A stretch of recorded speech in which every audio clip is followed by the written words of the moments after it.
Hi everyone, it's Katrina, the Giants of Sardinia. A new excavation at one of the most mysterious burial grounds in the world has turned up some extraordinarily strange statues. The location for the excavation was the Necropolis of Monte Brama in Sardinia. It was here where researchers found 7-foot-tall statues that were completely expressionless and mysterious. The faces of the giant sculptures are downright eerie. They have eyes set deep in the back of their heads, huge blocky noses, and yet somehow they look weary at the same time. But despite being in such great shape, these statues are almost 3,000 years old, carved sometime around 850 BC. Dino Franceschini, the Minister of Culture in Italy, called the discovery exceptional. These weren't the only statues found either. They were only the most recent. Another pair of similar statues were found in 2014, and the entire necropolis is populated by huge, stoic men made from stone. Monte Brama itself was only found in 1974 by local farmers. They were digging in the fields when one of them struck the top of a stone head. After several years of digging, the field turned into one of the most important archaeological sites in Italy. It's here where historians have been piecing together the ancient history of Sardinia and its archaic people. At first, archaeologists thought they were looking at a Carthaginian settlement from 500 BC. But the people who lived here were much older, stemming from a race of islanders who moved to Sardinia around the 18th century BC. This was the mysterious Nuragic civilization, who have since been mostly forgotten by history. The Nuragic people built megaliths across the entire island that looked like solitary towers where a wizard might live. There are still over 6,000 of these solitary towers spread throughout Sardinia, and likely many more existed before and have been destroyed. The statues of Sardinia are also shocking because they look so strange and are extremely baffling. Nobody knows what the huge statues were built for, although many have suggested they were meant to be warriors. Top archaeologists believe they were the ancestral watchers of the necropolis, built at the burial site to watch over the souls of the dead. Big shout out to Jared King and Southern Sasquatch. Thanks so much for watching and supporting Origins Explained. If you are new here, be sure to subscribe and let us know what videos you'd like to see in the comments below. Dinos in the dark. It turns out that Steven Spielberg got at least one thing right with his movie Jurassic Park. Dinosaur enthusiasts will know most of his depictions of the prehistoric beasts were blatantly and purposely false. Dinosaurs didn't look as much like lizards as they did like giant, hairy chickens. But the one thing Jurassic Park got right was that velociraptors hunted at night. A new study on the eyes of fossilized animals has shown that a lot of dinosaurs, not just the predatory ones, preferred the nighttime hours. For the longest time, it was generally believed, according to geologist Ryosuke Motani from the University of California, that dinosaurs were active during the daytime and prehistoric mammals preferred the night. However, none of that is true. Scientists broke down dinosaur habits by looking at their fossilized eyeballs. Dinosaurs, lizards, and birds have very similar eyes. One of their features of their eyeballs is a bony ring known as a scleral ring. Mammals don't have it, and neither do crocodiles, but dinos and birds do. By measuring the inner and outer dimensions of that ring, and looking at the eye socket itself, scientists were able to mark the difference between nocturnal animals and diurnal animals who were active during the day. When it comes to diurnal animals, they have a small opening in the middle of their scleral ring, but nocturnal animals have a much bigger opening. This single feature is enough to tell which animals were around at night and which had an early bedtime. Scientists, now knowing what to look for in the eyeball, turned to dinosaur fossils. They looked at plant eaters, flying reptiles, and our favorite carnivores, and they were shocked to see that the larger herbivore dinosaurs were functional throughout both the day and night. They likely never stopped eating, only taking short breaks during the hottest hours of the day. Then they saw that carnivores, especially velociraptors, were strictly night hunters. All the small carnivorous dinosaurs preferred hunting when the sun went down. Unfortunately, since there are no fossilized eyes from the T-Rex, scientists can't say anything for sure about the giant-sized predators, whether they followed the same trend as velociraptors or not. The Vulia Scrolls. There once stood a lavish villa in the city of Herculaneum 2,000 years ago, a splendid home which overlooked the beautiful Bay of Naples.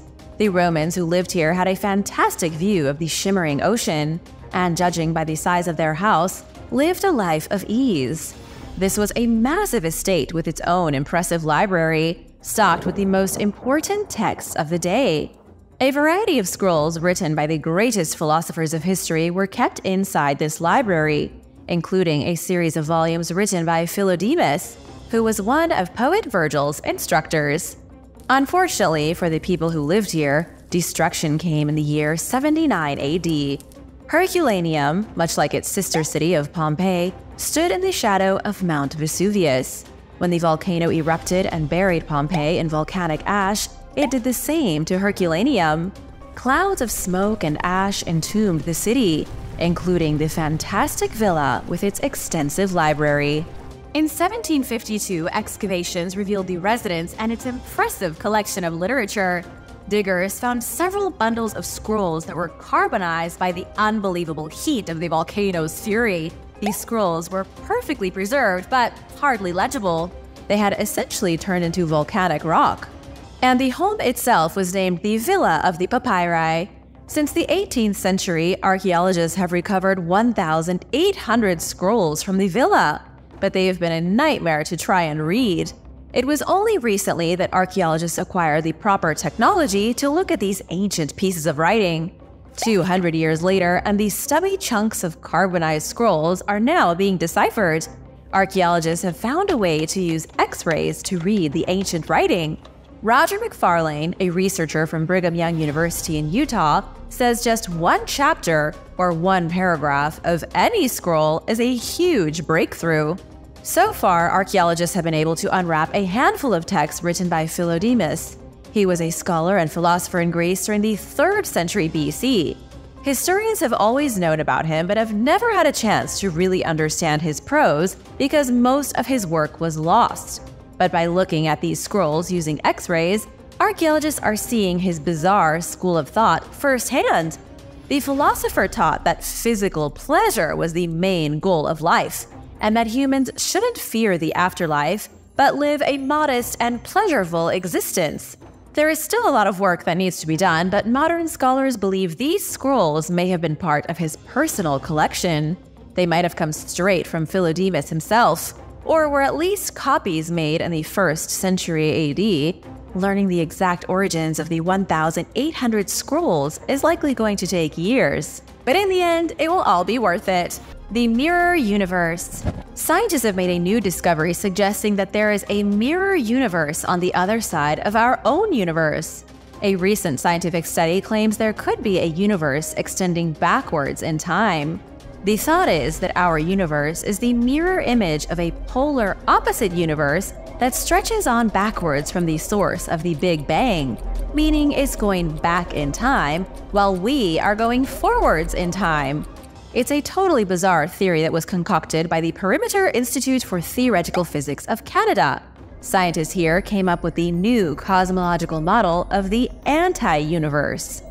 Scientists say the mirror universe would still play by the fundamental rules of physics. But there are a lot of details about this theory that haven't been fleshed out. Scientists think the existence of another universe could explain the existence of dark matter. Although dark matter is still theoretical and has never been measured, regardless, scientists say 85% of the matter in our universe is made of it. It's an invisible force that supposedly permeates every single part of our existence. Scientists think that dark matter could be made of subatomic particles that haven't even been discovered yet. But now we have to jump quickly to the Big Bang. This happened 14 billion years ago, and ever since the universe has been expanding. The Big Bang was, in essence, the creation of all existence. Particles, atoms, stars, and planets all burst into progressive creation starting on a subatomic level. Scientists are now saying that on the other side of the Big Bang is a symmetrical universe. They believe a singularity event where general relativity breaks down spawned two universes at the same time, one going forwards in time and the other going backwards. The other universe would look just like ours, only time is reversed. something that feels a little impossible to even try and grasp. Neanderthal bacteria. Scientists have been doing some weird stuff with Neanderthal bacteria that was scraped off of fossilized teeth. A new study published in the journal Science describes how scientists have been using dental plaque from ancient human teeth to look at the evolution of mouth microbes. Researchers think these strange strains of bacteria could help to develop antibiotics and to help modern people stay healthy. What you might not know is that every single person has their own microbiome inside their mouth. There are hundreds of different microscopic organisms living on your tongue and in your gums right now. The microorganisms are different depending on where you live and what environment you grew up in. To investigate the oral microbiome of these ancient humans, Christina Warner from Harvard University started scraping ancient dental plaque. In other words, Neanderthal tartar. Surprisingly enough, Christina says the preserved tartar has the highest concentration of DNA on any part of an ancient skeleton. With only a few milligrams, Christina is able to isolate billions of DNA fragments. During the most recent study, Christina and her colleagues analyzed dental material from 12 Neanderthals, 34 archaic humans, and 18 more recent humans from the past 100,000 years. Then, they sequenced over 10 billion DNA fragments to identify 459 bacterial genomes. Amazingly, 75% of the bacterial genomes come from known mouth bacteria. The other 25%, however, are a complete mystery. The coolest part of the discovery is that the unknown bacterial genomes appear to be linked to known species of bacteria found in caves. Christina says the one thing all these ancient people had in common was that they appear to have been living in caves and drinking cave water. It's fascinating that scientists can find all this information out simply by looking at preserved tartar. Our mouths are a lot different than the mouths of our ancestors, primarily because we don't live in caves anymore. And now we brush our teeth. Halley's Comet. In New Jersey, Susie Kopp from Hopewell Township was minding her own business when a rock came crashing through her roof. The rock came from outer space and burst through her shingles. The meteorite then bounced off the floor like a basketball and ricocheted off the ceiling before finally coming to a rest. The rock is big and black and might just be part of the most famous meteorite in the universe. Derek Pitts, the chief astronomer at Franklin Institute in Philadelphia, was the one who showed up to investigate the rock. He says the stone could be 5 billion years old and that it may have been part of the Eta Aquarids meteor shower that takes place in spring of every year. It's an annual event in which small particles ejected from Halley's Comet rain down on Earth. When Halley's Comet got close to the planet in 390 BC, it expelled a whole bunch of loose material. And every year, some of that material comes down to the surface of the planet in a brilliant meteor shower. As of right now, Halley's Comet is about as far from us as it gets. The last time it was visible to anyone with the naked eye was in 1986. It's not going to make a close pass again until 2061. But until then, Susie Kopp and her family have a giant piece of the comet, which they are keeping as a memento. It's one of the rarest rocks in the world, and it's lucky it didn't kill somebody when it smashed through the roof. What would you do if this happened to you? Let me know in the comments below. The blinking fish. A new study claims there is an ugly fish that might hold the secret to animal evolution. The ugly fish is a mud skipper, the only fish in the world that can blink. It lives on land and in the water, and appears to have evolved independently from our own extremely ancient ancestors. The concept is called convergent evolution. Scientists believe blinking as a bodily function evolved in the earliest animals that transitioned from life in the ocean to life on land 375 million years ago. So, it would make sense that studying the mud skipper would offer clues as to how our original evolution took place. But how did primitive fish first move onto the shore? The author of this study, Thomas Stewart from Penn State, says blinking evolved in soft tissues. This is an issue for archaeologists and paleontologists because soft tissue doesn't typically fossilize. But mud skippers are still alive and well, so studying them is like studying an ancient animal. Mud skippers typically live in tidal pools. They can amble across land on their awkward fins, and they blink like it's going out of style.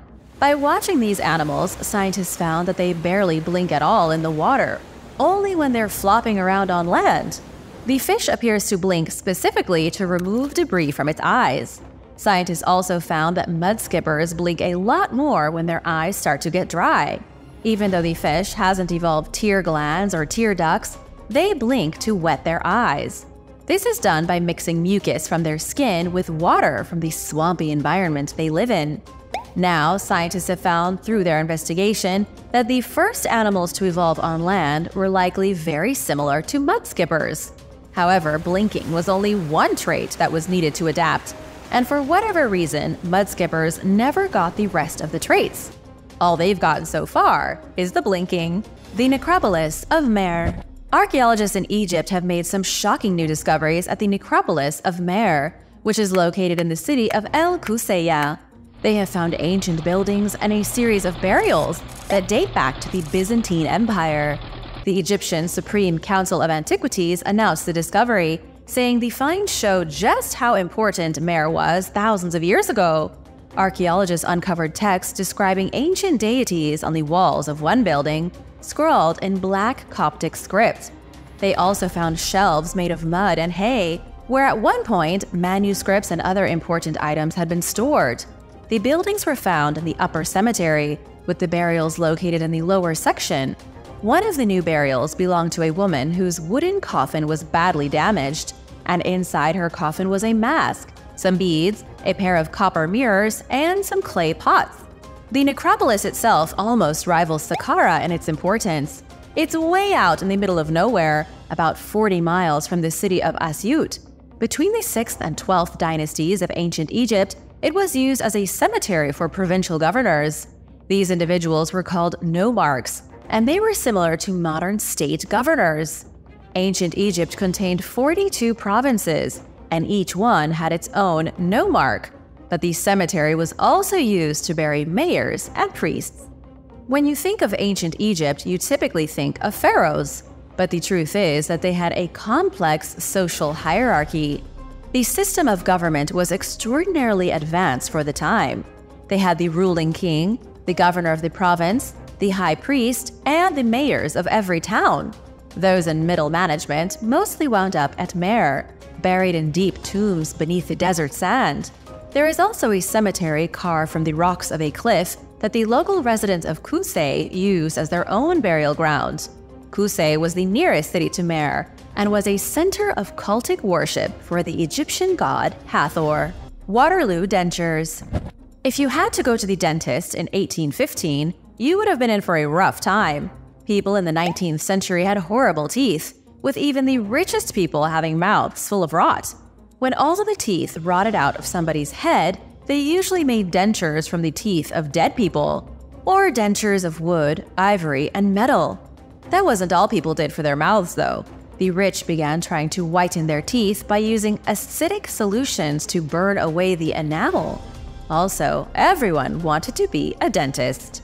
Jewelers, blacksmiths, and chemists were all dabbling in dentistry throughout the 18th and 19th centuries.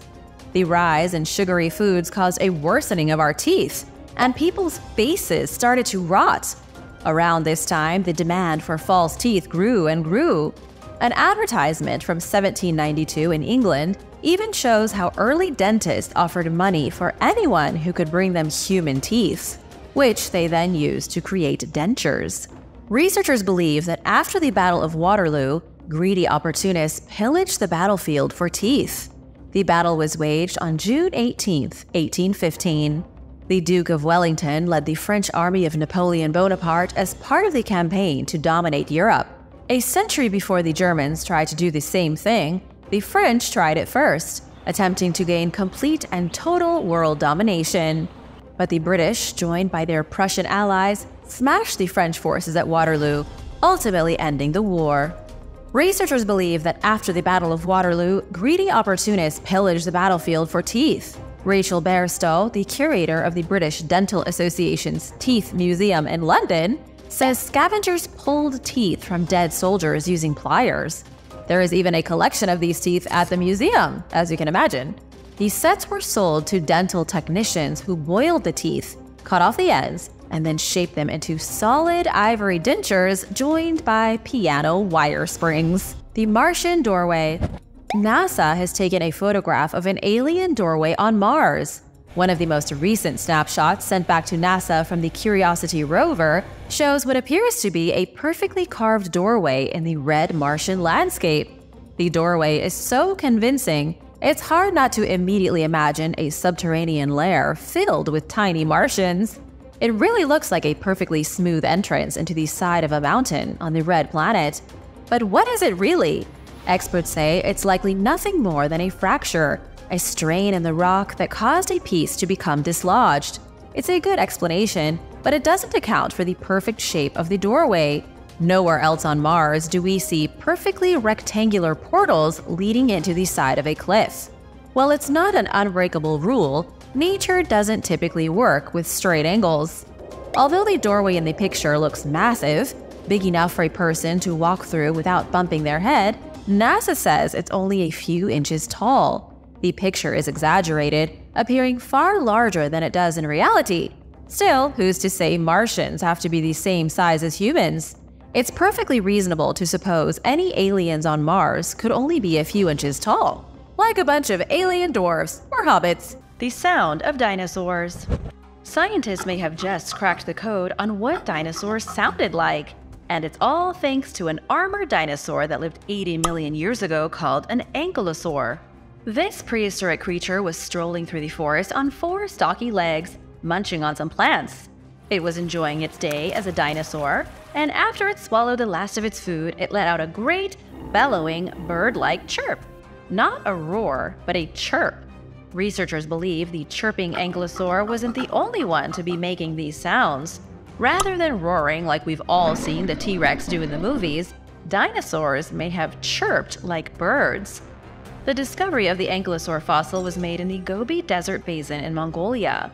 Researchers were shocked when they analyzed its skeleton and saw it still had its throat bones almost perfectly preserved. The bones allowed paleontologists working from Hokkaido University Museum in Japan to recreate the animal's voice box. This was the first time in history we've been able to do this. Scientists learned that even though the armored ankylosaur was a very distant relative of birds, its larynx still shared many characteristics with modern birds that tweet and chirp today. It's even been suggested dinosaurs may have used a kind of hybrid language between birds and reptiles. Now we'll have to readjust because I don't know if a chirp is as scary as a roar. Jurassic Park might not have had the same kind of effect. What do you think? It's shoutout time! Big thank you to Ashley and Zachary for your support. This helps us continue to make videos and animations for everybody. If you are new here, welcome, and be sure to subscribe to join the Origins Explained family. Ostrich eggs. The ostrich is a prehistoric bird of terror that has managed to escape extinction and survive into modern times. The ostrich, along with its friend the emu, are 2 of the most frightening animals on the planet. They very recently had a friend called the moa that lived in New Zealand, but that 12-foot-tall monster of a bird went extinct just over 1,000 years ago. Within a century of human habitation of New Zealand, the giant birds were all gone. It's a wonder the same fate didn't befall the ostrich. 7,500 years ago, the ostrich was a major source of food for early humans. Archaeologists recently discovered 8 prehistoric ostrich eggs near an ancient fire pit in Israel. The fire pit was part of a campsite used by extremely primitive nomads, prehistoric humans who were still living in caves and enjoying a nomadic lifestyle. The eggs were shattered, found next to stone tools, shards of pottery, and cooking utensils. Ostriches had most definitely been on the menu, but perhaps the most shocking part is that up until the 19th century, wild ostriches still lived in Israel. When you think of an ostrich, you most likely think of the scrublands of Africa. But the truth is that they roamed across a huge part of the planet starting about 21 million years ago. The ancient hunters of Israel were some of the last people to scavenge ostrich eggs as a source of food, before they all vanished from the area. Scientists recently tried to introduce ostriches back into the Israeli wilderness. but they wound up becoming a source of food for stray dogs and wild wolves, who bullied the T-Rex. Even though the Tyrannosaurus rex has a reputation for being the most fearsome dinosaur in history, that isn't the case at all. Tyrannosaurs and other dinosaurs related to the T-Rex were not always the most dominant carnivores on the planet.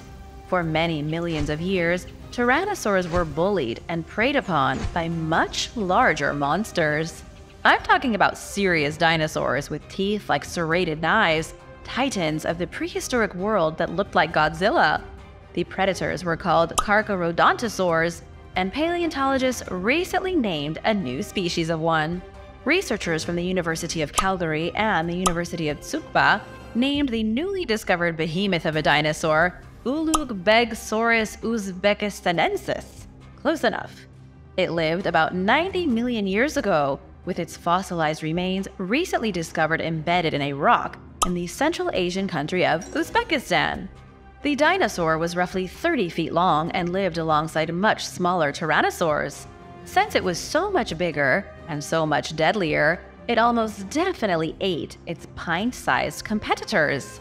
The one thing scientists don't know is what happened to the Carcharodontosaurs. These dinosaurs were the apex predators on the planet, up until they switched positions with tyrannosaurs.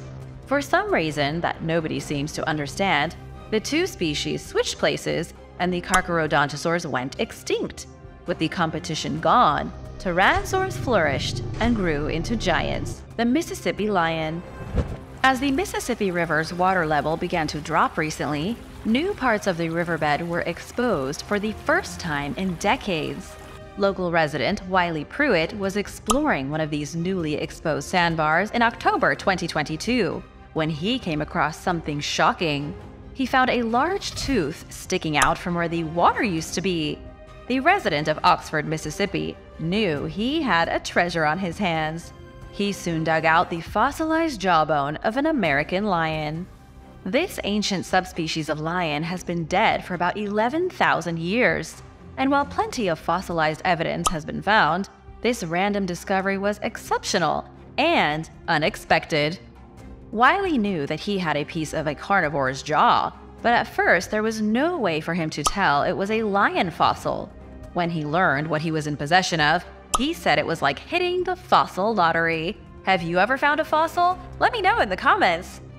The American lion was the biggest extinct cat known to science to live in North America. According to the National Park Service, they ruled the lands during the last ice age. Their scientific name is Panthera atrox, which translates from Latin as fearsome panther. To give you an idea of just how big the American lion was, most scientists agree it was at least 25% heftier than the African lion. The beast was about 8 feet long and upwards of 1,000 pounds. The lion also lived alongside early humans. Homo sapiens have been in North America for up to 36,000 years, meaning the first North Americans may have been hunted by the fiercest cats that ever lived. The Spork Elephant. The Platybelodon was an ancient ancestor of our modern elephant. It looked like an elephant that was beaten with an ugly stick. Or at least it looked like it was hit in the face with a shovel and then somehow absorbed it. The Platybelodon, which lived between 20 and 8 million years ago, had a shovel for a mouth. Its mouth kind of looked like a spork, a shovel, or a kitty litter scooper. Anything spoon-shaped, you decide. Its peculiar jaw consisted of an extra pair of wide tusks that were flattened to give it the appearance of a spork. Their lower incisors didn't look like ordinary teeth. They were crushed so flat that they formed a shovel, giving the prehistoric elephant a natural scoop so that it could dig vegetation out of swampy environments. Try to imagine having a shovel on the bottom of your jaw so that you could scoop up mud and swallow it. That was essentially what this prehistoric elephant had going on. At least that's what scientists theorized. The truth is that nobody is entirely sure how the Platybelodon functioned. Paleontologist William Sanders from the University of Michigan believes its tusks were used more like sides than a single spork. Recent analysis has shown the lower incisors, although they look like a scoop, may have worked for slicing plants and branches. The only thing we know for sure is that these animals were weird. The Platybelodon genus alone had at least 15 species, with all of them having some weird variation of lower tusks. Dippy the dinosaur. Dippy the dinosaur is the most famous Diplodocus in the world. Dippy's fossilized remains were found in Wyoming in 1899. Andrew Carnegie would eventually purchase the fossil to be the centerpiece of his new museum in Pittsburgh. The very real fossil of Dippy is still there, although imitations have been passed around the world. A cast of Dippy was made and given to the Natural History Museum in London in 1905. It was there for 100 years before Dippy was recently sent on tour across the UK. There also happened to be imitations of Dippy in Paris, Madrid, and even La Plata, Argentina. The Diplodocus was a massive dinosaur that lived in the Jurassic period between 161 and 145 million years ago. They were huge monstrosities, weighing upwards of 30,000 pounds and growing 85 feet in length. They were long-necked herbivores roughly the size of a blue whale, only they walked on land. Just try to imagine the biggest whale in the world walking around on 4 legs. It's a difficult thing to think about. The largest Diplodocus on record may have been 92 feet long, while Dippy was only 85 feet long. Have you ever seen Dippy the dinosaur or a copy? Let me know in the comments below. The Toothy Monster. Scientists have found yet another new species of dinosaur, this time in Germany. The fossil of a truly terrifying creature was discovered by accident in a Bavarian quarry. Scientists were excavating a chunk of limestone containing the bones of a prehistoric crocodile when they came across the new fossil. It was a 2-for-1 kind of deal. The unexpected fossil turned out to be a member of the pterosaur family, a flying reptile nobody had ever seen before. This new kind of dinosaur had 400 teeth in its mouth, maybe more, and likely ate in a similar fashion to modern ducks and flamingos. This new toothy monster was discovered near where the first pterosaurs were found, also in limestone quarries in Bavaria. Since the first discoveries in the 18th century, hundreds of flying reptiles have been unearthed in the region, but each one is always unique. In this case, the pterosaur had a surprising number of teeth. Professor David Martill from the University of Portsmouth says its jaws were extremely long and lined with tiny hooked teeth. The long jaw was also curved, then flared at the end like a spoonbill. It's the hooked part, though, that has researchers really intrigued. The tiny hooks were likely used to catch minuscule shrimp. The reptile would have waded through shallow lagoons, slurping water into its mouth and filtering out tiny shrimps and copepods. This filter feeding method is the same one employed by the ducks you see at your local pond. When you see flamingos wading through the water, this is exactly how they are feeding. It's a tested system that's been around since the late Jurassic period. Jurassic Walmart. Something amazing was discovered at a Walmart of all places. A prehistoric insect from the Jurassic era was found in Fayetteville, Arkansas. But it wasn't a fossil, it was a living specimen. Pennsylvania State University Insect Identification Lab Director Michael Skvarla was the one behind the discovery. As he walked into a Walmart in 2012, he noticed something peculiar on the wall outside. It was a huge insect perched on the facade of the building. Being an actual expert in bugs, Michael grabbed the specimen and took it on his shopping trip with him. When he got home, he mounted the bug, thinking it was an ordinary giant dragonfly. Then he forgot about it for years. It wasn't until he took a new look at the insect in 2020 that he realized something was amiss. It didn't look quite the way he remembered it, and something just didn't seem right about it. When Michael performed a DNA analysis of the insect, he found it to be an extinct giant lacewing. Nobody had seen one of these creatures since the 1950s. The giant lacewing used to be all over North America, but after World War II, scientists assumed the prehistoric species was gone forever. But the one found at the Walmart in Arkansas proves that might not be the case. Even though nobody has seen one since, they do seem to be around. It's pretty cool because fossils show these bugs first evolved about 200 million years ago. They survived the mass extinction event that killed the dinosaurs, only to be nearly annihilated by industrialized American civilization. Do you think you've seen a giant lacewing flying around or perched somewhere? Let me know in the comments. Giant New Mexican Dino. A new species of horned dinosaur was found in New Mexico. The dinosaur is called something like Bisticeratops frociorum, and it lived 74 million years ago. It enjoyed life in the twilight years of the dinosaur age. Only a few million years later would the asteroid come down and destroy all dinosaur life on the planet. The Bisticeratops was a type of ceratopsid, meaning it was closely related to the much more famous Triceratops. It had a beak similar to a bird, it walked around on 4 legs like a hippo, and it had huge horns and an armored crown. It was a truly exceptional-looking beast, but its existence was kind of sad. The Bisticeratops may have been one of the main prey for the savage Tyrannosaurus rex.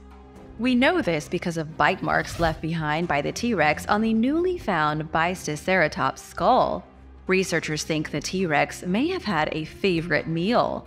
Even with their brutal horns and weighing upwards of 4 tons, the Bisticeratops was just no match for the more ferocious T-Rex and its indestructible bite. Rare dinosaur skin. Paleontologists made one of the most groundbreaking discoveries in their field in 2011. Even though the discovery was made over a decade ago, it's only been recently that the dinosaur has made headlines. Researchers are now hailing it as a 1 in a billion discovery. Not 1 in a million, but 1 in a billion. The exceptionally well-preserved body of a Borealopelta mark-michelli was found in Alberta, Canada. The dinosaur is commonly known as a nodosaur and may once roamed all across the vast plains of North America. The dinosaur belonged to the family of ankylosaurs, but didn't have a club tail. The nodosaur itself isn't that special. It was a fairly ordinary dinosaur that lived during the early Cretaceous, 145 to 100 million years ago. What made this discovery so amazing is that the fossil still has its skin, its exterior armor, its feet, its face, and most of its body intact. Researchers believe the incredible state of preservation will allow them to better understand how animals lived in the Cretaceous period. This thing is basically a mummy, currently believed to be the most exceptionally preserved dinosaur ever found. And it was all thanks to some Canadian miners. The test that survived millennia. Creating new life in ancient Egypt was especially sacred. Ancient Egyptians blended religion and science almost to perfection. Women were taking pregnancy tests in ancient Egypt 3,500 years ago, but they did a little bit differently than modern women do today. There are some medical texts in the Papyrus Carlsberg collection at the University of Copenhagen that give shocking details as to how a woman could figure out whether she was carrying a child or not. The text, written around 1400 BC, says a woman would urinate on 2 different bags. One bag was filled with barley, while the other bag was filled with wheat. If either bag began sprouting after it was peed on, that meant the woman was pregnant and could plan for her future. But if the bags didn't sprout, it meant she wasn't pregnant. The Egyptians even had a weird way of telling what sex the child was going to be. Let's say the bag of barley sprouted faster than the bag of wheat. It meant the baby would be a boy. But if the wheat sprouted first, the baby would be a girl. Sounds ridiculous, right? Well, actually, according to a study that was conducted in 1963, the ancient Egyptian method was 70% accurate. It wasn't accurate at all when it came to determining the sex of the child, but the method of urinating on a bag of barley and a bag of wheat does work 7 out of 10 times. It was effective because the elevated levels of estrogen worked to promote seed growth. Ta-da! Bizarre hangover cure. Ancient Egyptians had to deal with a lot of the same problems as people today. For example, they also had to nurse gnarly hangovers after drinking too much beer. Scientists recently came across a papyrus that was written 1,900 years ago, and it details an unusual hangover cure. The document was found amidst 500,000 texts discovered from a dump at the edge of an ancient Egyptian town in 1898.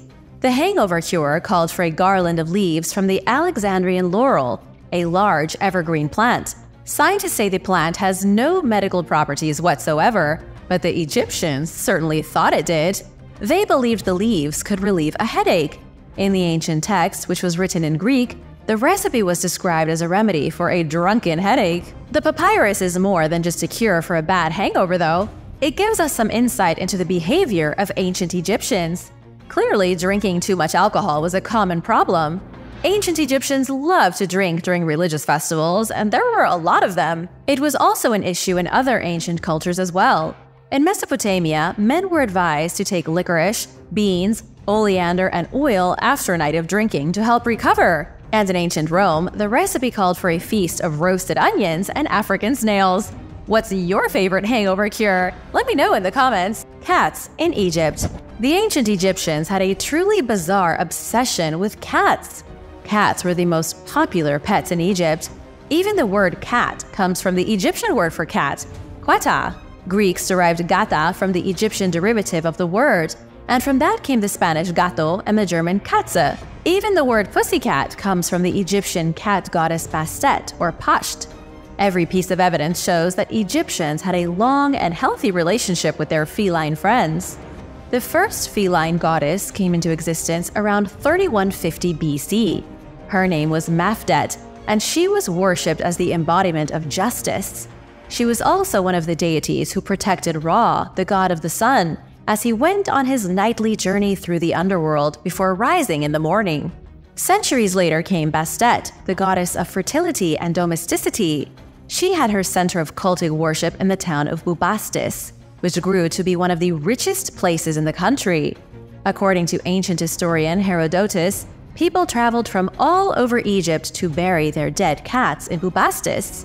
They believed it was the closest their deceased felines could get to the goddess. By far, the strangest part of the Egyptian cat obsession is what they did when their cat died. Sure, they traveled a great distance to bury the cats in Bubastis, but they also shaved off their eyebrows in mourning. Imagine someone who lived in Bubastis, every day seeing men and women with their eyebrows shaved off, looking for a place to bury their deceased feline. It's important to note that when it comes to body hair, even though cats were important, dogs were even more important. When a dog died, their owner would shave their entire body. Head cones. If you look closely at paintings made in ancient Egypt about 3,300 years ago, you'll notice something strange. There are weird, cone-shaped objects sitting on top many of their heads, like upside-down coffee mugs. Archaeologists have been baffled by the objects for decades, and rightfully so. What were these weird hats, and did people really wear them? Or were they only depicted in paintings? Well, scientists finally found an answer to some of their questions. They found evidence that the head cones were real, and researchers think people were wearing them as far back as the 14th century BC. In the city of Akhetaten, researchers found a pair of head cones buried in some graves in a cemetery reserved for workers. The bodies were so amazingly preserved that their head cones were tangled with their remaining hair. Each cone was the color of cream and only measured just a few inches tall. All of them were made out of beeswax. But still, what in the world were people wearing these for? Unfortunately, that part of the mystery has yet to be fully solved. The best guess archaeologists have is that they were placed on the head and allowed to slowly melt in the sun. They were probably full of essential oils and smelled really good. Imagine placing a clump of beeswax on your head and walking around in the heat until it melted all over your body. That's what Egyptians in Akhetaten may have been doing. Researchers think it might have been a purification ritual, meant to literally and physically cleanse a person, but it's still not clear. Reptilian contraceptives. Contraceptives have been around for most of civilization, and in Egyptian records from about 1550 BC, there is mention of an extremely unusual method to avoid pregnancy. Even by current standards, it's disturbing and downright horrifying. The ancient texts say that to prevent pregnancy, a woman could use acacia leaves smothered in honey as an active contraceptive. But that's only one suggestion, and definitely not the worst. Another method was to use pulverized crocodile dung. Egyptian physicians believed that by using crocodile feces as a contraceptive, pregnancy could be prevented for up to 3 years. The text doesn't go into any gruesome specifics as to how things might proceed between the man and the woman once the crocodile dung was applied, but you can likely imagine it wasn't particularly pleasant. The Romans were equally as obsessed with methods of birth control, but they used a whole ton of different materials to prevent pregnancy. Instead of using crocodile dung, they created contraceptives from goat bladders, animal intestines, fish, and ordinary lengths of linen. Makeup for men. In the days before YouTube makeup tutorials, ancient Egyptians copied the styles of the nobility when it came to cosmetics. 4,000 years ago, wealthy Egyptian women exfoliated their skin and even had their own face masks for hydration. They waxed their hair with a honey and sugar mixture. They even used eyeshadow, lipstick, and heavy black eye makeup, which is famously known as kohl. But kohl could be used for two things. It was applied for appearance-boosting purposes, but also for protecting their eyes from the glare of the desert sun. And it wasn't only women who used these fancy cosmetic products. Men were also all about makeup and looking good. The thing about Egyptians was that they were extremely spiritual. Everything was a ritual, and everything was important in its own way. Things they did were also symbolic a lot of the time, especially when it came to animals. People would add animal pigments to their makeup, believing that they were being imbued with some of that animal's power. And this was something men just couldn't resist. Makeup was also seen as a protective force against the influences of evil. Men and women alike covered their faces in dark makeup to protect themselves and to stay fashionable. All these products needed their own containers, so it wouldn't have been unusual to find jars and pots in a man's bedroom filled with cosmetics. Back in the days of the ancient Egyptians, wealthy men would have had their very own makeup nooks. The mummification process. Egyptians weren't the only people in the world to create mummies. People were doing it in the Andes Mountains of Peru thousands of years before. But the Egyptians developed an unhealthy obsession with preserving their dead. And it started around 2,600 years ago, continuing up until the Roman period of 30 BC. It took 70 days to make a mummy. Special priests worked alongside embalmers to treat and wrap the body. First and foremost, all the internal parts were removed before they could decay. The brain was then pulled out using a hook shoved in through the nostrils. Organs were removed from the chest through an incision on the left side of the abdomen. And the only thing that was left in place was the heart, because Egyptians believed it was where a person's soul resided. The rest of the organs were placed in canopic jars. But in some cases, organs would be treated, wrapped in their own bandages, and then placed back inside the body. Next came the removal of the moisture from the body of the deceased individual. The body was covered in a kind of salt that allowed it to quickly dry out. Then the hollow body was stuffed full of linen. Fake eyes were attached to give the illusion of life. And after that came the wrapping, which could involve almost a mile of linen cloth if needed. It was such a lengthy process that it took the embalmers and the priests up to 2 weeks to complete. 2 full weeks of endlessly wrapping the corpse. And of course, applying various layers of resin to assist with the preservation of the mummy. Amulets would often be placed among the wrappings as well. Strips of linen would be covered in spells and magical words. It was an extremely detailed process. But why did the Egyptians have such an obsession with death? Historians think it was the opposite.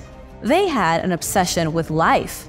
Egyptians loved being alive so much that they wanted to ensure that after they died, they continued to thrive in the afterlife. Egyptian cocaine. In 1992, an Egyptian priestess was discovered covered in cocaine. Her name was Henut Tawi, and she lived during the 21st dynasty 3,000 years ago.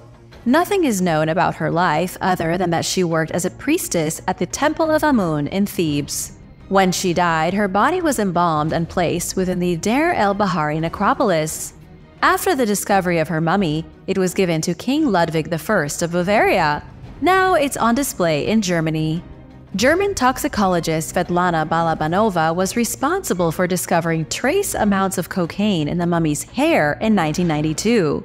Not just cocaine, but also hashish and nicotine. This priestess was doing coke, smoking dope, and was likely chewing tobacco leaves. This was a major discovery because up until 1992, scientists assumed there was no cocaine or nicotine in Africa until after Christopher Columbus went to the Americas. If cocaine and nicotine existed in ancient Egypt, it means there may have been contact with the pre-Columbian people of the Americas. And if that's proven, it will change every single history book in the world. The discovery is still extremely controversial to this day. Scientists have argued the tests were contaminated, and even though other mummies have been found with trace amounts of cocaine, the results are often unrepeatable. Nobody knows if Egyptian priests and priestesses were really hopped up on drugs or not. But what do you think? Let me know in the comments. King Tutankhamun's sandals. King Tutankhamun walked around on his enemies. The king's tomb was discovered in the 1920s, filled to the brim with treasure. There was so much treasure, in fact, that it was only in 2007 that researchers started studying the 80 samples of footwear found buried with the young ruler. Apparently, those were all the shoes he needed to go with him into the afterlife. Some were found in good condition, while others were decayed beyond repair. But the most exciting pair of all was the king's gold sandals, which were placed on the feet of King Tut's mummy. Many of the sandals found within the tomb have an unusual depiction on their bottom. The inner soles of the sandals show prisoners bound and suffering. Some of the shoes have African prisoners, likely from the kingdom of Nubia. Others, however, show prisoners with more Asiatic features, likely meant to represent the people of the East. While King Tut wore these sandals, he would have quite literally been stepping on his enemies as he went about his daily routine. Researchers don't know if King Tut wore the sandals or if they were merely symbolic.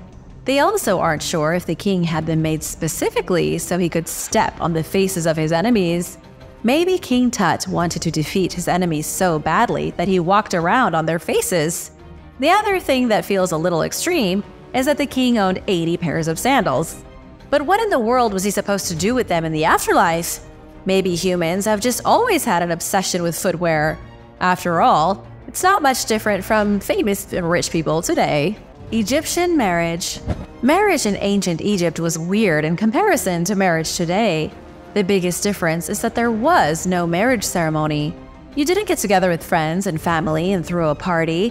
There was no ritual binding a man and a woman in holy matrimony. Instead, the marriage was official and complete when the woman entered the man's house with the agreed-upon goods. For example, a donkey and a bag of food. Marriage in ancient Egypt was typically arranged by the parents, who agreed on the price the groom's family should pay for his right to marry the bride. Prenuptial agreements were also common, and if the bride entered the marriage with extremely valuable objects, it was expected that she would keep these objects if the marriage was terminated. Egyptologist Barbara Watterson wrote that marriage in Egypt was all about setting up a house. There were a lot of standard rules as well. All the children of the marriage belonged solely to the mother. If she were to leave during a divorce, all her children would go with her. Historian Don Nardo wrote that for the time, women were given a fantastic amount of freedom in marriage. In most ancient societies, women were treated as property, but in Egypt, women were seen more as equals. Yes, it was still a male-dominated world, and women were expected to abide by men's rules, but compared to everywhere else, Egypt was a great place to be married. In that regard, marriages in ancient Egypt weren't that strange. The weirdest part was perhaps the lack of a ceremony. Beyond that, marriage was only a creepy thing if you were part of the royal family. Royals were typically expected to marry their brother or their sister. Inbreeding was hugely popular with royalty and nobility, but for everyone else, it was strongly discouraged. The Saint's Heart. In March 2012, someone stole the heart of St. Lawrence O'Toole from Christ Church Cathedral in Ireland. It was missing for years, and the police investigation was going nowhere. But then, in a strange turn of events, someone called in a tip. In 2018, the heart was back in the church. So what happened? According to a report from the Irish Examiner, the thieves who stole the heart returned it because they thought it was cursed.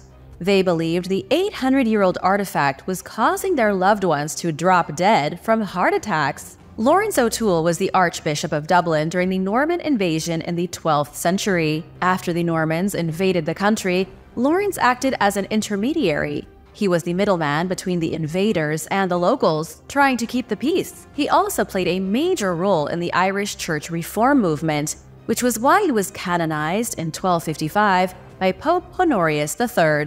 Lawrence met his end in 1180 when he got sick in England. He died and was buried in Normandy, far from his home and his people in Ireland. After Lawrence's death, his heart was removed from his body and placed inside a reliquary. The reliquary was left undisturbed in an iron cage inside Christ Church Cathedral up until its theft in 2012. The Lost Cemetery. Farmers living in central Ecuador began work on an irrigation water tank when they found something unbelievable. They came across skeletons from 500 years ago. They immediately stopped digging and waited for archaeologists. Soon the experts revealed an ancient Inca cemetery strewn with bones and strange artifacts. The amazing discovery was made in the province of Cotopaxi. Since excavations began, they have found a lot of amazing things.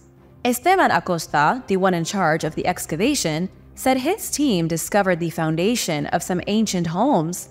They also dug up 12 skeletons and the artifacts buried alongside them. The cemetery was used from 1450 until 1540. This was a very tumultuous time for the Inca who lived here. The Spanish had just shown up, and the Inca culture was dying. The burial goods show exactly how society and culture was changing. The pieces of pottery discovered with the bodies were obviously built by the Inca. They have all the trademarks of Inca ceramics, but they were also marked with Christian symbolism. One of the vessels had a Christian cross carved into it and the letter W. The W could refer to anything from a person to a place. Archaeologists have no idea. The strangest artifact is a ring. The ring was discovered with one of the skeletons, but nobody knows what it's made out of. It doesn't appear to be copper or any other known metal. It doesn't look like anything associated with the Inca culture. It may have been from a Spanish conquistador, but that's only a guess. The ring is a total anomaly and really exceptional to find in such a small, isolated graveyard. The Queens Bracelets. In the tomb of Egyptian Queen Hetepheres I, archaeologists found some beautiful ancient bracelets. The bracelets recently revealed new information about the trade network between Egypt's Old Kingdom and Greece. Queen Hetepheres was hardly the most famous woman to ever rule the country, but she was one of the most influential queens Egypt ever had, and the mother of someone very important. Queen Hetepheres I and King Sneferu were the first ruling couple of the 4th dynasty in 2575 BC. Their son was Pharaoh Khufu, the man who was buried in the Great Pyramid of Giza. The queen's tomb was found at Giza in 1925. Archaeologists uncovered an absurd amount of jewelry, along with gilded gold furniture. Many of the pieces of jewelry were bracelets, some of which are currently in the collection at the Museum of Fine Arts in Boston. When researchers took a closer look at the bracelets, they were shocked to find traces of silver. This was a little baffling because there was no source of silver in Egypt 4,600 years ago. The silver had come from a group of Greek islands in the Aegean Sea. The lead author of the study, Karen Sawada from Macquarie University, says the discovery of the silver shows an obvious trading connection between ancient Egypt and ancient Greece. This is the first time that scientists have been able to connect the two empires through trade prior to the construction of the pyramids. The silver must have come by ship to Egypt, where it was forged into bracelets fit for a queen. It's shoutout time! I want to give a big thank you to Ravenched1383 and Brenda DeFazio8497 for supporting this channel. Thanks, guys! Be sure to subscribe if you haven't already for more videos like this. Fishing for sharks. Near the city of Ashkelon in Israel, archaeologists discovered a copper fishhook. It's a pretty basic artifact, a bent piece of copper with a point on one end and a loop on the other. But there's more to the boring hook than you might think. Archaeologists say not only is it the oldest copper fishhook ever found in the region, but it was also very likely used for catching sharks. The fishhook is 6,000 years old. It's way bigger than an ordinary fishhook, which is how researchers know it was for sharks. The people here weren't catching great whites. They may have been catching sandbar sharks and dusky sharks, likely during community fishing expeditions. The ancient Israelites gathered by the dozen to drain the sea of all the sharks they could find. This was mass fishing done by Stone Age people, even before the invention of the wheel. Victorian death masks. Something grim and disturbing was recently found in a shed on a property near the town of Penrith in the United Kingdom.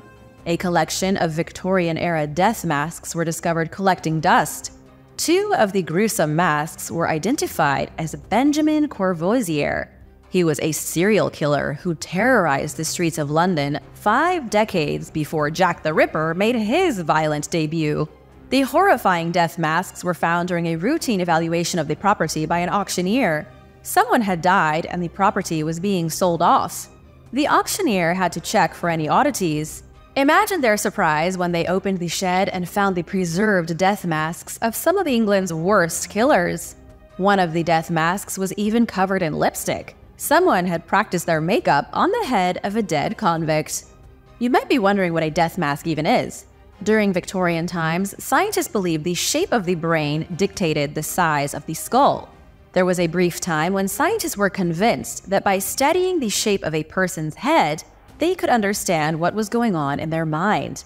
This inspired scientists to make plaster molds of convicted serial killers. It was all an attempt to understand why they were so evil. Nobody knows how the heads ended up in the random shed. There were 9 in total, and they have already sold for over $40,000 in auction. Half the money was for a single plaster head of the serial killer. How much do you think a plaster mold of Jack the Ripper's head would go for in today's market? Let me know in the comments below, and hit that subscribe button while you're at it. A mysterious bone. In the 1990s, a bone fragment was discovered deep in an Alaskan cave. It's called Lawyer's Cave, located on Wrangel Island in the Alexander Archipelago. It's cold, wet, and pretty miserable, all things considered. The bone fragment was found near some shell beads crafted by human hands. This was evidence enough to prove the cave was occupied by prehistoric humans at some point a long time ago. But when the bone was first found, researchers didn't think it was human. They figured the bone came from a bear, the victim of a hunting party. The bone fragment was kept in an archive until 2019. That was when it was shipped to a laboratory at the University of Buffalo. Once at the lab, scientists began to perform genetic tests.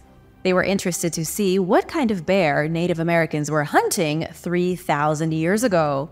Imagine their surprise when the test came back saying the bone wasn't from a bear at all. It was a prehistoric human bone. The bone was part of a humerus belonging in the arm of a Native American woman. Only about 15% of her genome was able to be extracted. Still, it was enough to identify the woman as being part of the Tlingit people. The Tlingit still live in Alaska right now. They've been in Alaska for over 20,000 years and came to Alaska over the land bridge that briefly connected Asia to North America. Ancient stand-up comedy. Professor James Wade from Cambridge recently discovered an extremely rare manuscript in Scotland. The manuscript was written in the 15th century, but it wasn't a drama or a spellbook or its home on witchcraft. It wasn't even an epic story. The manuscript was written by a medieval stand-up comedian. James found the manuscript while looking through the National Library of Scotland. Scientists had already documented the manuscript. Previous researchers had noted its date and the method in which it was made, but nobody had bothered to look at the contents of the manuscript. James was the first one to sit down and pore through the pages. He soon realized he was reading someone's stand-up script. The artifact contains jokes about kings and priests, there are one-liners for the peasants, and the comedian even wrote down encouraging remarks to get the crowd drunk. The manuscript was likely written by a traveling minstrel. This would have been someone who journeyed from town to town and sold their talents in public houses and palaces.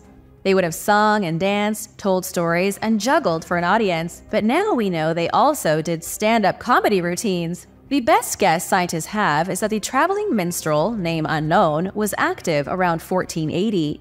And in case you were wondering, the answer is yes, the comedy routine is raunchy. It looks like even 500 years ago, comics were insulting everyone, reciting rude jokes, and poking fun at the rich. The Holy Chalice of Valencia. The Holy Grail is not necessarily something from a myth. In Christian legend, the Holy Grail is simply the cup used by Jesus Christ during the Last Supper. It isn't some grand artifact that can grant immortality, it's just a cup that was held by Jesus. A simple, totally ordinary cup, but because it was used by Jesus, it's considered one of the holiest things in the whole world. Whether the cup exists is something scholars have speculated for years, But no matter what you believe, there are plenty of contenders for the true Cup of Christ. One of them is an artifact called the Holy Chalice of Valencia. It's stored in its own golden chapel, protected by a solid glass barrier. Rumor has it the Holy Cup was taken by Jesus' disciple Peter after Christ's resurrection. It was kept briefly by a soldier of the Vatican who at some point transported it to Spain. Somebody added a whole bunch of jewels to the thing, and by the 13th century, the cup had transformed into a gold-encrusted Holy Grail. It's been kept at the cathedral ever since. Do you think this is the real Holy Grail? Let me know your thoughts in the comments. Coins from the legendary Legion. In the country of Georgia, archaeologists discovered an amazing hoard of lost ancient coins. The coins were defaced after they had already been minted. Someone punched a symbol into the faces of the coins as part of an ancient tradition called countermarking. Scientists believe it may have been soldiers with the infamous Roman legion known as Legio X Fretensis. In English, they were called the 10th Legion of the Strait. They first came into being at the behest of Emperor Augustus in 41 BC. They participated in crucial military campaigns across the Roman Empire and were famous for being particularly brutal. Legio X Fretensis were hardened soldiers, extremely disciplined, and not afraid of a fight. The emblem of their legion was a bull to symbolize their strength. In Georgia, coins were found bearing the emblem of a bull at the abandoned Roman fortress of Apsaros. It's possible the legionnaires defaced the coins with their own emblem as part of countermarking. This was something that could be done to extend the lifespan of Roman coinage. A new symbol would be stamped into an existing coin as a way to validate its worth. In this case, the Legion used their own emblem to make old coins worth money again. But where did they get their coins in the first place? And why did they need to be countermarked? Historians say the Legion likely got the coins during the invasion of Jerusalem in 70 AD. The warriors pillaged the treasury of Judea, then transported their bounty to their fortress at Apsaros. Because the coins had been minted elsewhere, the Legion had to stamp each piece with their own symbol in order to use them to buy things like bread and wine. The wheel. Archaeologists in the United Kingdom have discovered a wheel. It's not the wheel, not the very first one to ever roll, but it is ancient, dating back to 1100 BC. The wheel is about 1 meter in diameter, still with its hub attached. It was discovered at the archaeological site of Must Farm in Cambridgeshire. Historic England says the wheel is unprecedented in terms of how well it's been preserved for 3,000 years. Duncan Wilson, the chief executive of Historic England, claims the wheel is the earliest complete example of the technology ever found in Britain. The wheel was found in the ruins of some old wooden houses. 3 millennia ago, these houses caught on fire and fell into a river. They were part of a wetland community, populated by folks who built their homes on stilts. But there must have been at least one road leading to a dry land somewhere beyond the stilt houses. Otherwise, there wouldn't have been a wheel there. Half a shark. In 2022, half of a shark was found washed up on a beach in the Canadian province of Nova Scotia. The shark was cleanly cut in half and looked as though it had been carved in two by a high-powered laser. Some speculated that it was attacked by a much larger fish and bitten in half, but the cut was just too clean. Even those who suggested the shark was divided in two by a propeller are most likely wrong. A propeller would have mangled the shark beyond recognition. And if it was another predator, there would be bite marks on the animal that could be easily identified. Nobody knows what happened to the shark, and all we're left with is speculation. But the shark was likely an Atlantic sharpnose, which is a fairly docile shark found in the frigid waters of Atlantic Canada. It was discovered on the beach of Oak Island, considered to be one of the most mysterious islands in the world. Since the 18th century, people have been digging on the island for buried treasure. Some believe the island was used by pirates to bury their stolen valuables. Others claim that the Knights Templar sailed from Europe to bury the Ark of the Covenant on the island. It's the source of many conspiracy theories, and there have even been artifacts found just a few feet from the water. In 1804, excavators uncovered a mysterious stone with an inscription saying that 40 feet beneath the surface is a lost fortune. They also found coconut fibers likely left behind by ropes made 1,500 miles away. Fragments of bones belonging to ancient Middle Eastern people were also discovered. And in 2015, a fisherman reportedly pulled a Roman sword out of the water just off the coast of Oak Island. It's doubtful any of these treasures or events are connected to the shark, but it's still extremely strange. The shark looks as though it was operated on by aliens, not simply chomped in half by a bigger fish. What's your theory? Let me know in the comments below. The alien hand. A skeletal hand was found on the beach in the city of Isla Comprida in November of 2022. This thing looked like a severed alien's hand, and it was absolutely grotesque. The mysterious appendage washed up in Brazil and was discovered by a baffled couple wandering along the shore. Leticia Santiago and her boyfriend were in the middle of a romantic stroll when they came across the bony hand of some unidentified creature. There's no way it came from a human based on its size. The hand appeared way too large, with exceptionally long fingers. After the images were posted online, a lot of people started making guesses. Some claimed it was the hand of a mermaid, while others suggested that it belonged to an extraterrestrial. But according to marine biologist Eric Comet, the skeleton hand most likely came from a dolphin. Judging by the state of decomposition, Eric believes the dolphin was already dead for 18 months before its hand washed ashore. The skeleton would have come from the animal's flipper. If you're wondering how any of this is possible, it's because of the unseen anatomy of dolphins. Inside their pectoral fins is a skeletal structure almost identical to a human arm and hand. With all the flesh stripped away, a dolphin's fin looks eerily similar to a human skeletal arm, just a lot bigger. The Kraken's carcass. In 2022, a gigantic carcass was found washed ashore in South Africa. This was the dead body of a true monster, the closest thing we have to a legendary kraken on this planet. It was a whopping 14 feet long and had 8 tentacles with eyeballs the size of an average dinner plate. Its tentacles were covered in huge suckers, and the beast stared at the curious beachgoers who found it with its giant dead eye. From what we know, the monstrous giant squid washed onto the rocky shoreline at Scarborough Beach in Cape Town during the summer of 2022. And although it was 14 feet long, it was most likely just a baby. 14 feet is nothing for a giant squid. The largest one measured was an astounding 43 feet long, but there could be even bigger squids out there.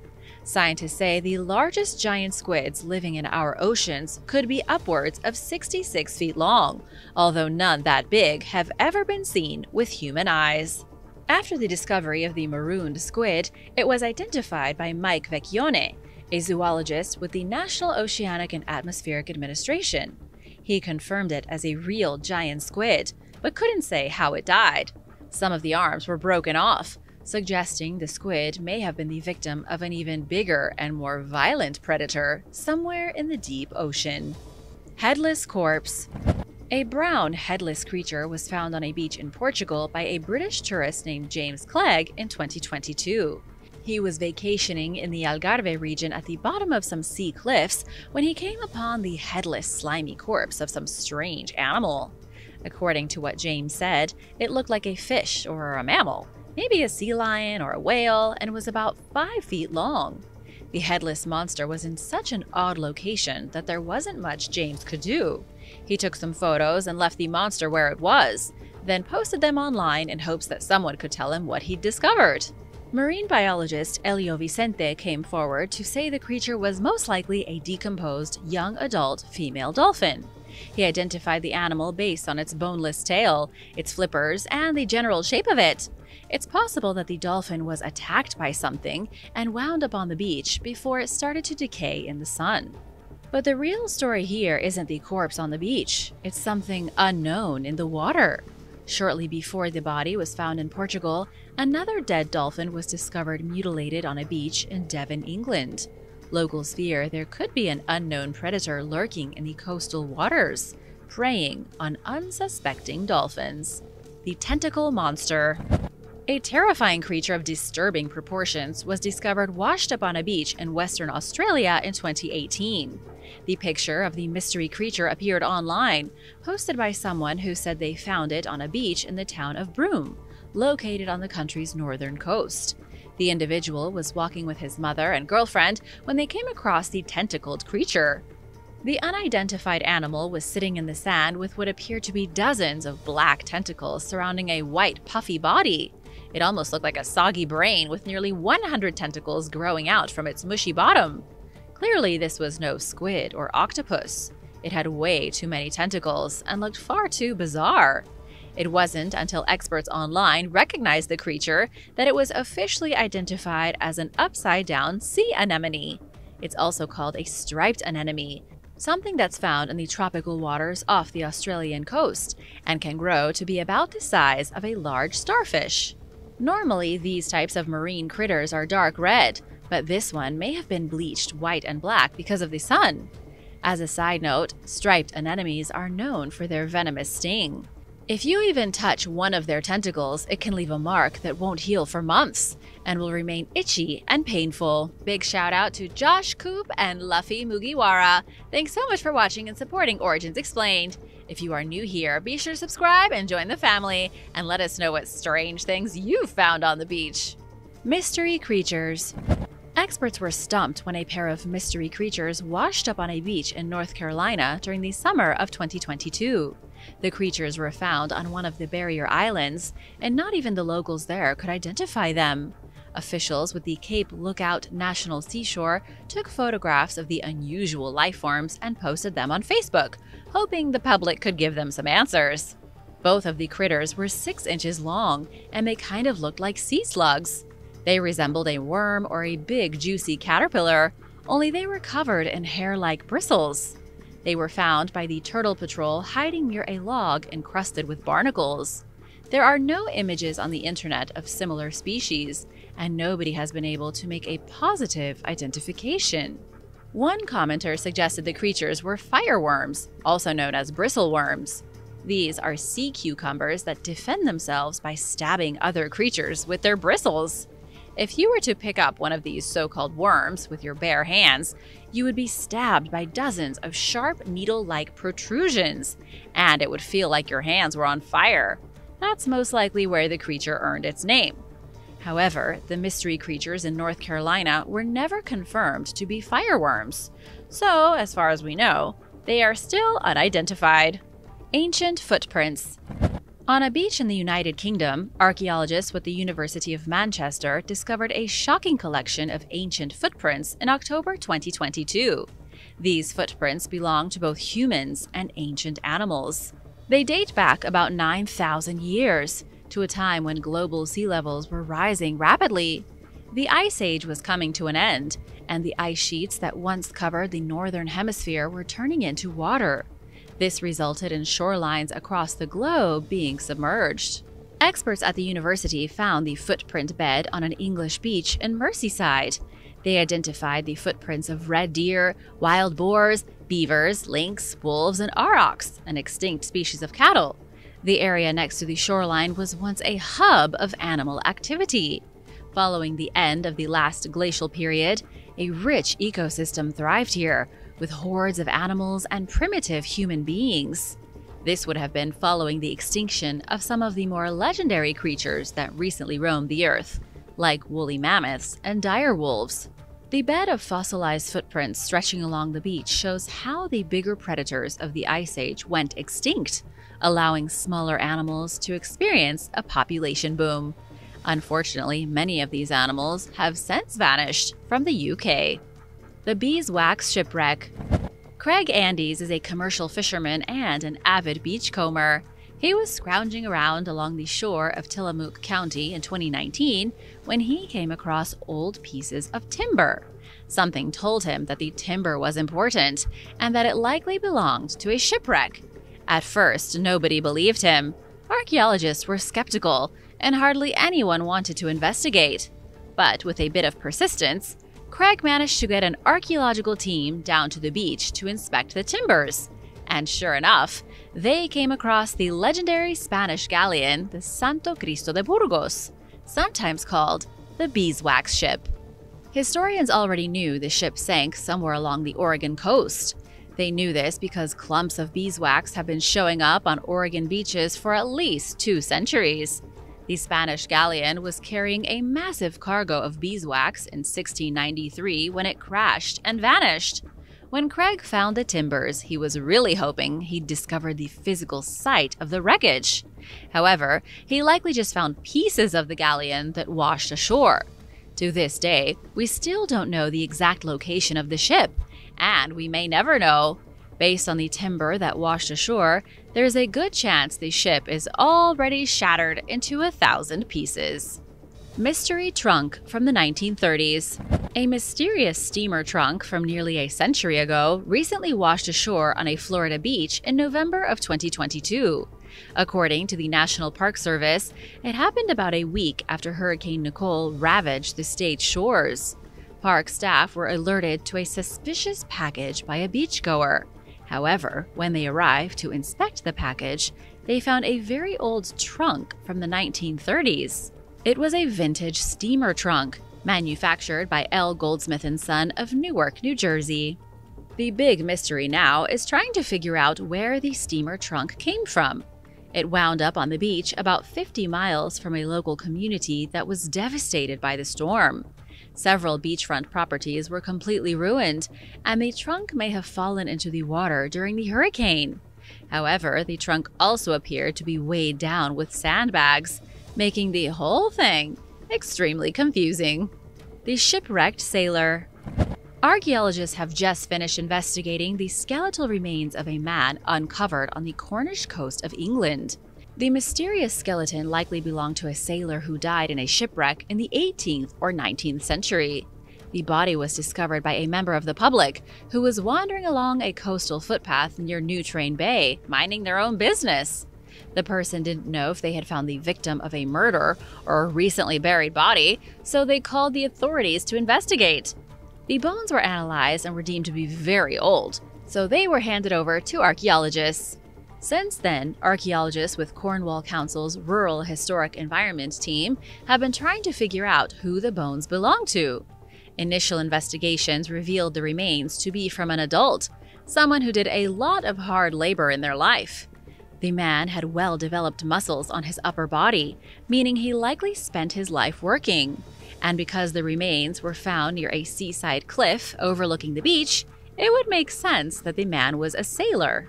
Unfortunately, we have no way of knowing which vessel he may have come from. Around 200 years ago, this person was on a boat when it sank, and his waterlogged body washed onto the shore. Then it was buried in the sand and forgotten. Either that, or he was buried unceremoniously at the cliffs following the destruction of his ship. This was a pretty common practice up until 1807. Sailors found dead on the beach were buried in unmarked graves and then abandoned. And because there were over 6,000 shipwrecks along the coastline of Cornwall, there are a lot of dead sailors still hiding in unmarked graves. Researchers are hoping to find out this man's identity before they move him to a new final resting place. Thanks for watching! What would freak you out the most to discover on a beach? Let us know in the comments below, and don't forget to subscribe if you haven't already. See you next time. Bye!